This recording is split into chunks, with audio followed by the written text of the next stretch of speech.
বাড়িতে অনেকটা সুজি রয়েছে, তো ভাবলাম আজকে একটা সুজির কেক বানাই। আর যেদিন কেক বানাবো আমার মেয়ে তো সারাদিন বলবে না তুমি কেক বানাবো, একবার মুখ থেকে বের করলে হয়।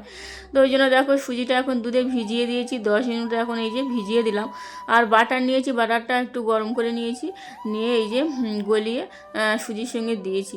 4 চামচ মতো চিনি নিলাম, একটু দুধ কম হয়েছে তো আর একটু দুধ দিয়ে এখন ব্যাটারটা ভালো করে তৈরি করছি। আমার মেয়েও আবার সেই যে আমার সঙ্গে কাজ করছে, তো আবার এই পিছনে দাঁড়িয়ে দাঁড়িয়ে দুষ্টুমি করছে, হাসছে। আর যেদিন তো কেক করবো ওর যে কী আনন্দ হয় তো কী বলবো। এদিকে এই যে 2 চামচ মতো আটা দিয়েছি, শুধু তো সুজি দিয়ে দিলে হয় না, একটু আটা দিলাম। আর এই 1 চামচ মতো দিয়েছি বেকিং পাউডার, আর হাফ চামচ দিয়েছি বেকিং সোডা, দিয়ে ব্যাটারটা ভালো করে ফাটিয়ে নিয়ে এখন এই যে হয়ে গেছে। এখন এই যে কেক মোল্ডের উপরে দিয়ে এখন ড্রাই ফ্রুটসগুলো দিয়ে দিচ্ছি। কাজু কিশমিশ ছিল তো বাড়িতে, ওই সেগুলো এখন কেটে দিয়ে দিলাম। দিয়ে এই যে 40 মিনিট পরে দেখো আমার কেকটা কত সুন্দর হয়েছে, একদম গরম।